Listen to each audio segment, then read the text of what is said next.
wani bois mais vraiment bio tuwa ma osono tuwa ma dome lo mi vraiment dizere me feno bone ne tuwa mu o wa sera wa tono to wa kiroro mi dizere me feno yawani nyabaro zermi be sere nyoma be bema bena untiame urena lo hairi manyo hairi matun be sira kiroro mi a zermi yirima to mi a zermi me yirima wachozo abie to na wabena abwa be bura awazo ahodimia hia be gbabon wane odimia ena sani amotoro be so lo tiame urena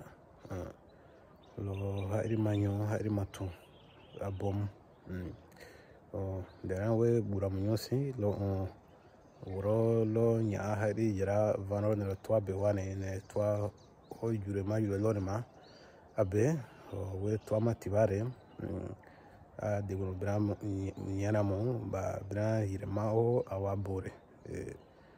l'abbé Frédéric connaît sababuna to none ma imi hwa lo yiho bumuta bumra mutiba muta be kururu zo wara abe to onro beza ba boa yire be wanezo abe ba zo tri abo lo o wane ba boa kururu bona yawane wa laranwa ne amon kriken amon wa kururu wa dewa madan yiresi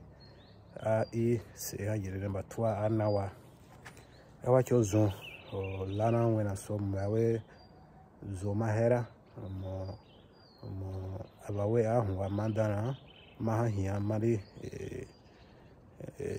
mahahia abun bremba yo bominisi abazon abun yira wa bo afwa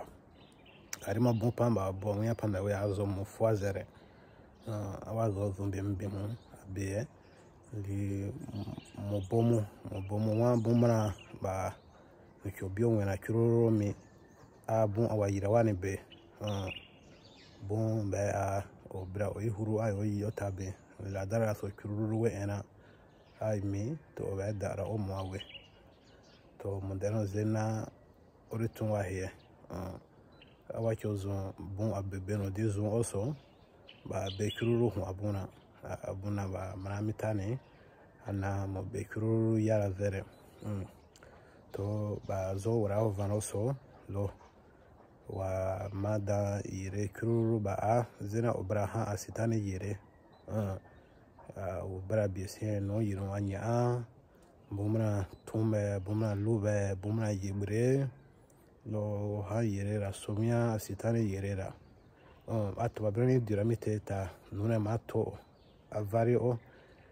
mbe ma ubia mi ma inso ta yiro ma chowa ma da we sitane yiro no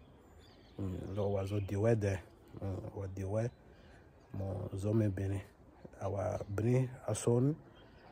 we kiwa madan yire wa awani bon bia hiromem lo vano de re muso miwa ne aba boa yire mami ura lo ta o yiro we depuis jure ba we wa priya warene ane o varoso wale we ne dabene o ida ye berenyo o nedin wareso to yallo to o yota muya nudere o wadra